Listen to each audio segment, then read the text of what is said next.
ধরুন পুলিশের কোনো সদস্যের বিরুদ্ধে যদি কোনো অভিযোগ থাকে তাহলে কোথায় যেতে হবে কি করতে হবে এই খুব সাধারণ কিন্তু জরুরি একটা প্রশ্নের উত্তর দিতেই বাংলাদেশ পুলিশ একটা বিশেষ ব্যবস্থা চালু করেছে। তো আজ আমরা ঠিক সেই আইজিপিস কমপ্লেইন সেল নিয়েই কথা বলবো, আর এখানকার সব তথ্যই কিন্তু নেওয়া হয়েছে একেবারে অফিসিয়াল উৎস থেকে। চলুন তাহলে বিস্তারিত জেনে নেওয়া যাক। এই প্রশ্নটা দিয়েই শুরু করা যাক, কারণ এটাই কিন্তু পুরো আলোচনার মূল কেন্দ্র। সত্যিই তো বাংলাদেশ পুলিশের সেবা আর ত্যাগের একটা বিশাল ইতিহাস আছে, কিন্তু কিভাবে গুটি কয়েক সদস্যের ভুল বা অপেশাদার আচরণ পুরো বাহিনীর এত বড় একটা অর্জনকে ম্লান করে দেয়? তো মূল চ্যালেঞ্জটা আসলে কি?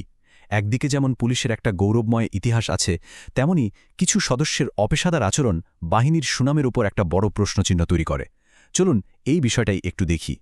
সমস্যাটা আসলে ঠিক এখানেই, মানে অল্প কয়েকজনের ভুলের জন্য পুরো বাহিনীর এত পরিশ্রম, এত ভালো কাজ সবকিছু কেমন যেন একটা প্রশ্নের মুখে পড়ে যায়।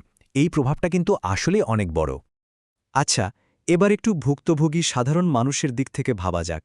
অতীতে এমন হতো যে পুলিশের কোনো সদস্যের দ্বারা হয়রানির শিকার হলে সাধারণ মানুষ একটা বিরাট দ্বিধার মধ্যে পড়ে যেতেন।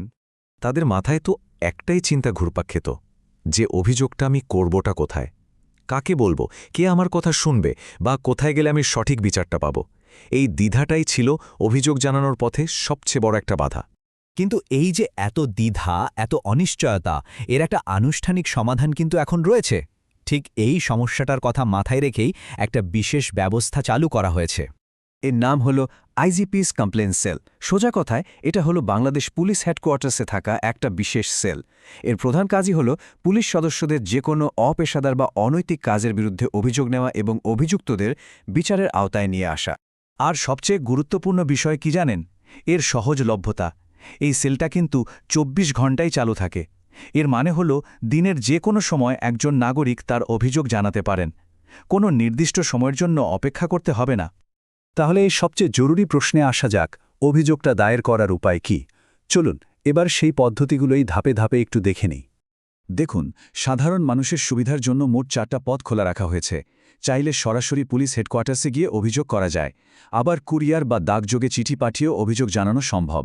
এমনকি ঘরে বসেই ফোনে কথা বলে অথবা ইমেইলের মাধ্যমে অভিযোগটা দায়ের করা যায়। এখানে সবচেয়ে সরাসরি যোগাযোগের মাধ্যম দুটো দেওয়া আছে, যা খুব গুরুত্বপূর্ণ। এই যে দুটো মোবাইল নম্বর দেখছেন, এগুলোতে ফোন করে অভিযোগ জানানো যায়। আর সাথে যে ইমেইল অ্যাড্রেসটা আছে, সেখানে বিস্তারিত লিখেও অভিযোগ পাঠানো সম্ভব। এখন কথা হলো, একটা অভিযোগ ব্যবস্থার উপর ভরসা করা যাবে কি না তা অনেকটাই নির্ভর করে এর তত্ত্বাবধানের উপর। মানে এই সেলটা কতটা গুরুত্বের সাথে পরিচালিত হয় তা এর তদারকির কাঠামোটা দেখলেই কিন্তু বোঝা যায়। দেখুন, এই সেলটা কিন্তু কোনো সাধারণ কর্মকর্তার অধীনে নয়। এটা সরাসরি পুলিশ হেডকোয়ার্টার্সের একজন অতিরিক্ত ডিআইজি অর্থাৎ একজন উচ্চপদস্থ কর্মকর্তার তত্ত্বাবধানে পরিচালিত হয়। এই ব্যাপারটা নিশ্চিত করে যে এখানে আসা প্রত্যেকটা অভিযোগকে গুরুত্বের সাথে দেখা হবে। তাহলে পুরো বিষয়টা যদি আমরা সংক্ষেপে দেখি, মূল কথা হলো অভিযোগ জানানোর জন্য একটা আনুষ্ঠানিক ব্যবস্থা এখন আছে। এটা ২৪ ঘণ্টাই চালু থাকে। বেশ কয়েকটা উপায়ে অভিযোগ করা যায়, আর পুরো প্রক্রিয়াটা উচ্চ পর্যায়ের কর্মকর্তাদের নজরে থাকে, যা এর বিশ্বাসযোগ্যতা বাড়িয়ে দেয়। নিঃসন্দেহে এই ব্যবস্থাটা একটা খুবই ইতিবাচক পদক্ষেপ, কিন্তু শেষ পর্যন্ত প্রশ্ন কিন্তু একটাই থেকে যায়।